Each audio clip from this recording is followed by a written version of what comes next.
tonight. I'm not going to lie, sitting up here halfway through a 4-year term and trying to grapple with some of the trust conversation is fascinating experience.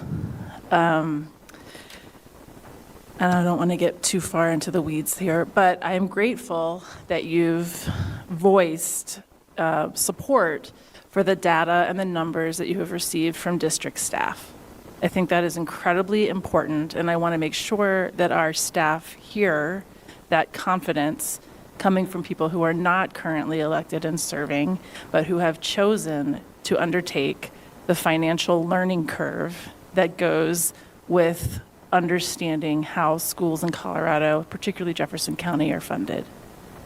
Thank you for speaking that into the public record tonight. I think it is more valuable than any one of us could actually fully describe.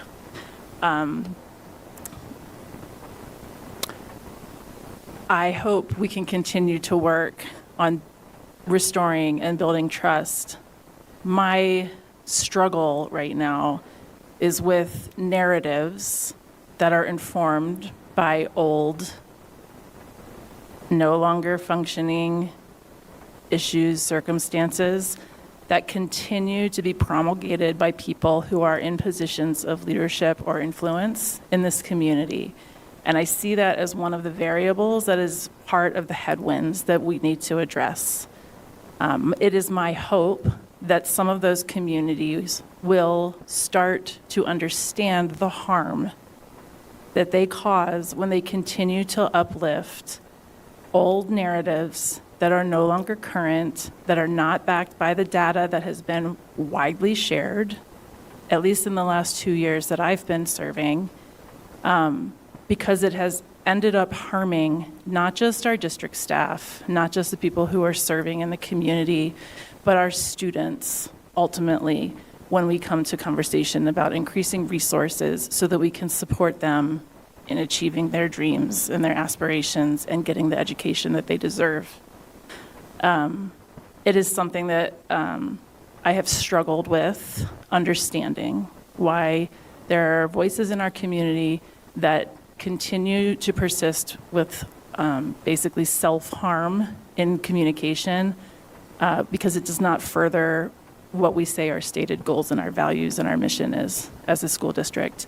It is incredibly frustrating, especially as somebody who was elected by a majority of the people because of the trust that I garnered during my campaign.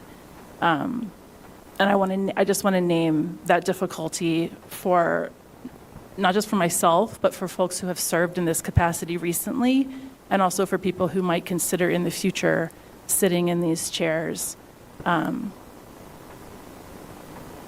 It is difficult to ask people to serve in this capacity when they are volunteers and they are not paid, and they do a deep dive into the finances of this district and then are constantly questioned, challenged, not trusted, and thrown basically under a bus because of things that happened 10, 15 years ago in the district.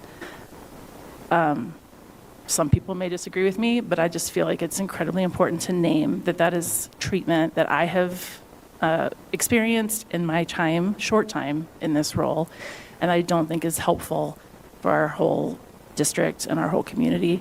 Thank you for naming that there is trust, that there are valuable numbers that our district presents on the regular. I would say anybody who wants to do the deep dive into these finances has the exact same opportunity that any of us who have served up here, especially for the last 2 years. The amount of financial presentations and numbers, adjustments that have been given based on how we have asked to receive the information, I think the staff has been incredibly receptive, and that information is public, and anybody can go and look at that. For the last 2 years, 4 years, 8 years, it is there for anybody who wants to go through it. And I encourage folks to do so. My father worked for the federal government for 32 years, and to quote him, The people who are working in these positions have too much going on, too much at stake, to be making up fake numbers and building a conspiracy theory in the way that it gets presented by the public. I really wish we would stop harming ourselves with those types of conspiracy theory ideas, because it's a distraction from the work that we actually need to do. I will end there. Thank you so much for the in-depth presentation you have given here. I do think you've given us a straightforward and clear slide deck that we can use to help educate other community members. So thank you very much for the work that you've taken in this process. Thanks. I just wanted to make one comment. I appreciate the challenge that you're in, getting attacked from all different angles, especially for things that preceded you. But from my perspective, it is the burden of this board to fix this communication gap. You say, oh, it's there for everyone to look at. It's not. It's extremely hard to find information. I've been on this journey for months now. Just to get to this point, very challenging. So I would put the burden back on this board. You fix that communication gap, and you're going to quiet a lot of opposition with facts and rational thinking that then circumvents all the other noise.